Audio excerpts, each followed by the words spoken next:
ഫിൻലാൻഡിൽ ചില സമയങ്ങളിൽ അതിശൈത്യമുണ്ടാകുമ്പോൾ -70 വരെ ഉണ്ടാവുന്ന തണുപ്പുണ്ട്. ഈ -70 നമുക്ക് ജമ്പർ ഇടേണ്ടി വരും, ഗ്ലൗസ് ഇടേണ്ടി വരും. നമുക്ക് ഞങ്ങൾ തണുപ്പ് നാടൊക്കെ പോകുന്നതല്ലേ, ഇഷ്ടം പോലെ കുപ്പായങ്ങൾ 4-5 ഇട്ടിട്ട് കണ്ണിന് കുപ്പായിട്ട് കൊടുക്കണ്ടോ നമ്മള്?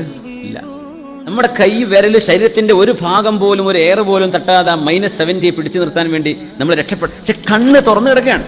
കണ്ണിൽ കിടക്കുന്ന വെള്ളമെങ്ങാനും ഈ -70 നമ്മുടെ ബോഡി പോലെ ആണെങ്കിൽ കണ്ണിലെ വെള്ളം കുറച്ച് ഐസാവും. പിന്നെ കണ്ണ് തുറക്കാൻ പറ്റുമോ? മനുഷ്യന്മാരെ കണ്ണു പോകില്ലേ? പക്ഷെ ഈ മൈനസിലും മനുഷ്യന്റെ കണ്ണിനുള്ളിൽ കിടക്കുന്ന ദ്രാവകം, കണ്ണിലെ വെള്ളം, അത് ഐസായി പോവാതിരിക്കാൻ അള്ളാഹു ഒരു ആന്റി ഐസിങ് ഒരു പ്രോസസ് നമ്മുടെ കണ്ണിൽ അള്ളാഹു ചെയ്തുകൊണ്ടിരിക്കുകയാണ്. കണ്ണിനെ അള്ളാഹു ചാല ഇങ്ങനെ പെർഫെക്റ്റായി സംരക്ഷിച്ചത് റബ്ബ് ചാലക്കറിയാം. മനുഷ്യൻ ചൂടിലും തണുപ്പിലൊക്കെ ജീവിക്കേണ്ടവനാണ്. It is a creation of Allah. ഇത് അള്ളാഹുവിന്റെ സൃഷ്ടിപ്പാണ്.